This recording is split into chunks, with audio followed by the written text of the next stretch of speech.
Hello friends, my name is Chrissy. Welcome to or back to my channel. This is one of my daily recordings for Vlogust. I don't know where in August this is going to go yet. I'm just recording some videos preemptively because I know the days that I have long muggle work days, I'm not going to want to record videos. I'm not going to have time or energy, where if I did, they would be crap. So I'm getting a couple of, more than a couple, but I'm getting some things recorded to post whenever I have a gap. And this is what today is. So today I wanted to show you my typical daily tarot practices, my card pulls. They're not all tarot. Most of them are, but not all of them. Just so you could see what my actual tarot practice looks like.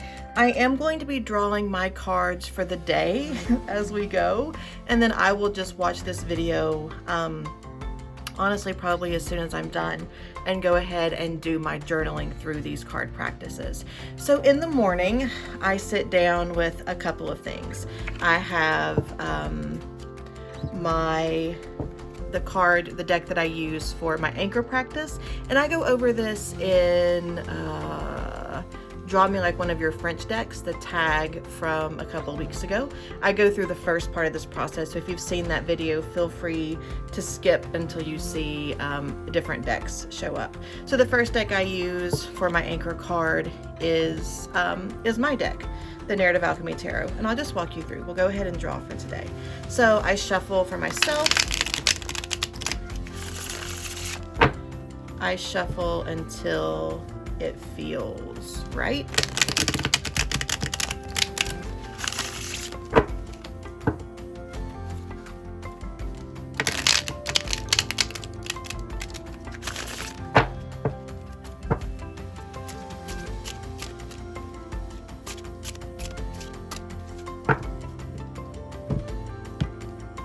And here I have my anchor card for today, which is the same card I had yesterday, and today my anchor card is Hope. So I would then I'm not going to show you that part because I've already written on the page beside and it would be a mess. I will go into my tarot journal. I would write the word Hope in the middle of the page with a green marker, and then I go to the guidebook for my deck and I go to Hope. Hope is let's see if I can alphabetize. Hope belongs to the heart chakra, and it is the star. This is really weird. Like I talked about the star in the last video I shot too. Anyway, so then I would go through the guidebook and look for a couple, 2, maybe 3 words that jump out at me. That I want more clarity around. So this is what I've written about Hope, about the star. In the progression of the tarot, this card comes after the collapse of the tower. Everything is in shambles, but everything is also quiet. The stars are providing necessary light for the night. The water is cool and clear. Even in such moments of disarray, we know the sun will rise. Even though we are off kilter and maybe in shock, we can recognize that this is not the end of our story. There is hope. We are not being asked to ignore the chaos at hand, but to remember that peace exists there too. We just have to get still and quiet to feel it. When we allow ourselves to be fully present with the fall, we can see the inevitability of renewal, but we don't have to plan and scheme here. We simply believe. We care for our wounds and sit with our disappointment, and we can do so because we know that rebuilding is not only possible, but it is inevitable. In the midst of the rubble and dust, we hold ourselves in hope. We know the rebuild will happen. We trust we can figure it out soon, but for now, we only hope. So when I read that, 2 main things come to mind for me. One is what can help me look forward, and then 2 is what can help me be patient. So help looking forward instead of looking back, and help not getting ahead of myself. So kind of see this as, let's boil this down to presence and patience. Not looking back, but also not rushing what's coming. Presence and patience. What tools, what energies are available to me?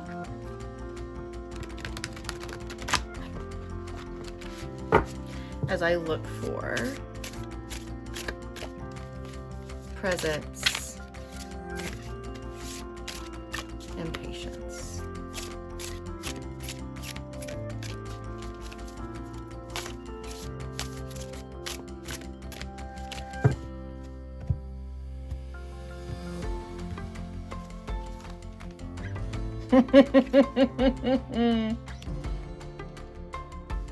So for presence, we have temperance, and for patience, we have the 5 of Swords. This is going to be fun. So I go then to the guidebook for the Tarot of the Drowning World, and thinking about presence, I'm going to see what temperance has to tell me. I was wondering what I had done with my Simply the Tarot reading for this month. I guess I'd stuck it in here. Huh. Duly noted.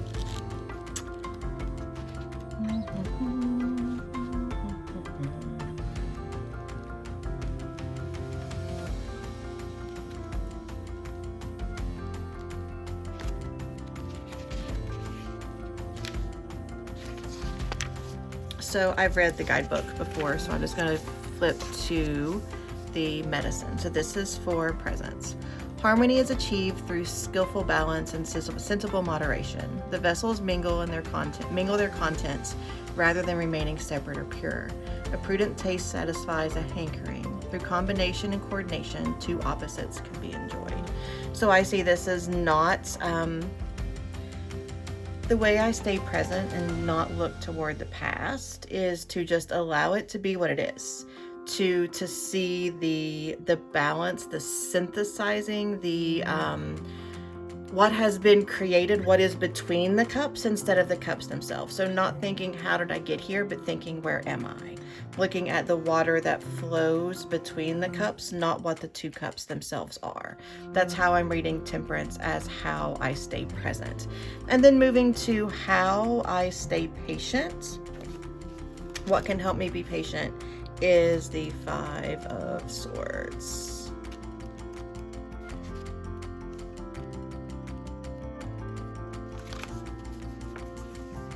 The medicine. Breakthroughs and boundary breaking arrive. There is liberation from a situation. So I stay present in looking for ways to be free. How are boundaries showing up for me? I stay patient by forming boundaries. I stay patient by by taking care of my vessel.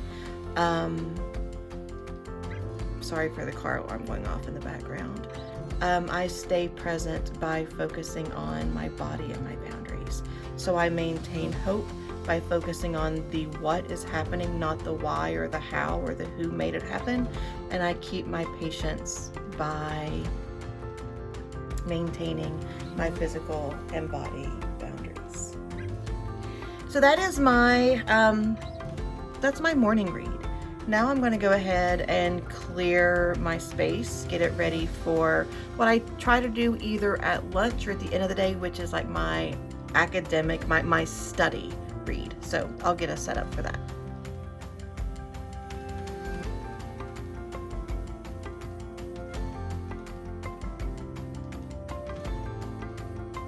So the second reading that I do for my day is my study reading, what I consider like my academic pursuit, the deck that I am working with intellectually.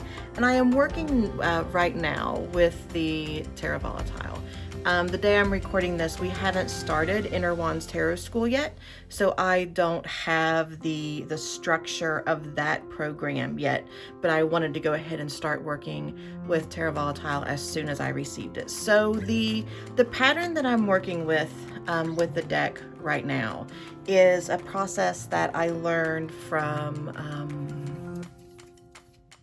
the name of the channel just completely left me. Mindful Tarot. I'll link it below. She was talking about the way that she is doing her readings, and I don't remember exactly how she phrased it, but what I took from it is that each day there's an anchor card, a canopy card, and a root card. So with this energy, how is this energy coming down? How is this coming from source, the as above? And then how is this energy coming from the physical world, from the so below? And the way that I really enjoyed the way that she is working through this exploration, to where shuffling, finding the card in the deck, and then having the card above and below it. And the way that she's structuring this is having a card that flows through from one day to the other, from one day to the next. So from the previous day's reading, looking at which card is the most, does she want to know more about? And then using that as I'm calling the anchor card for the reading. So between, so the cards that I had the last time I drew, it's been several days ago, was the Nine of Swords. So having the Nine of Swords, the sense of anxiety, the sense of worries that may or may not be valid, and how Source supports through that. The physical world being, there's something about this deck that I read very visually. It reads very intuitively, and I think a big challenge for me is going to be balancing what I know about tarot and how I visually read the cards intuitively. This Princess of Coins feels very, very Four of Coins to me. Feels very Four of Pentacles. There's this protection. And then the other card that I had was Prudence, which is Temperance in this deck. So I think the card that I am going to continue to work with is this this princess. This I don't remember if the princess is the knight, the page, the page of pentacles here. So that will be the card that I work with in the deck. I am using my Inner Wands Tarot School journal to go ahead and take the notes for this deck as I get started. So my notes will go in here. I will go ahead and pull up the guidebook. My husband is home. So here, I'm gonna go ahead and shut the door while this pulls up. It took it long enough. I pulled up the guidebook in, I'm gonna do Good Notes or Notability. In Notability. And then I am going to have the Princess of Coins as my anchor card, and I'm going to shuffle the deck.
Okay, so now that I have my deck, I am looking for the Princess of Coins and the card immediately above, and below it. I'm going to scoot this over. And this reading, even though it does have a tendency to go in the self-reflective way, I am more concerned about getting to know the deck, getting to know its opinion of me, my relationship to it. And there is a Princess of Coins. So we have the card above it and below it. So above we have the Ace of Wands. Below we have the 10 of Coins. As my anchor card we have the Princess of Coins. So I'm actually going to zoom out a little bit, I think, so we can see these a little bit better. All right, so with my anchor card with the Princess of Cups, so that's going to put us roughly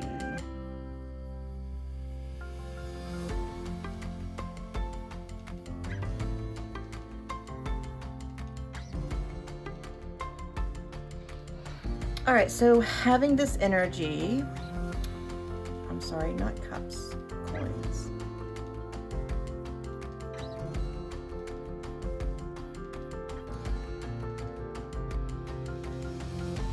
Having this energy of ambition, opportunity, manifestation. There's space here for learning, for discovering things. This is a time of knowledge. Now because I'm not so concerned with how I read this in order and I'm already in the coins, the way to be grounded in this energy of learning with a focus on stability, the way to ground into this energy is the 10 of Coins. So I'm just going to scroll up just a little bit. And this is grounding in the knowing of long-term success, of stability, of legacy, of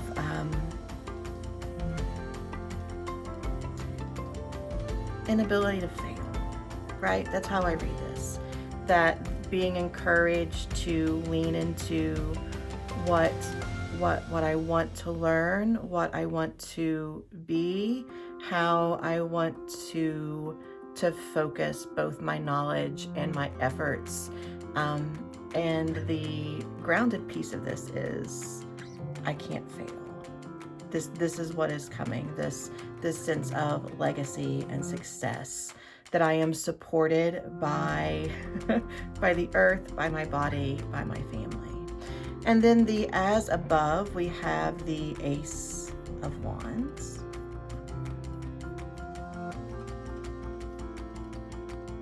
So what is coming to me from Source is inspiration and enthusiasm.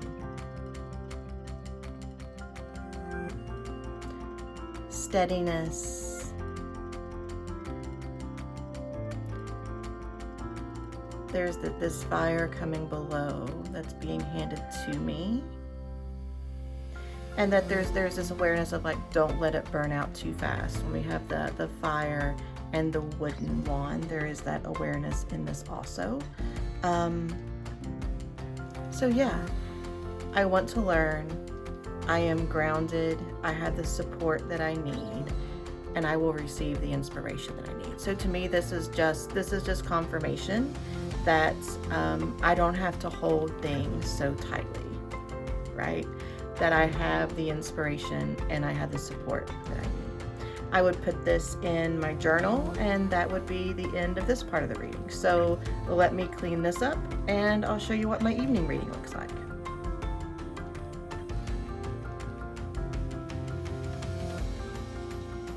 Now I typically do this reading right before I go to bed. So there's a very, very valid possibility. I'm just gonna go ahead and say it. This is not my reading for today. This is just an example. So I have the Day Was of Creation in this little pouch. I don't like this pouch. It doesn't like to be in it here either. But I haven't found fabric that I love for it yet. So once I get into bed,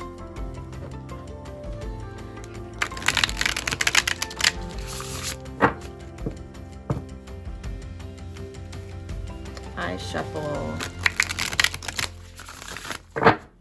and choose a card from here.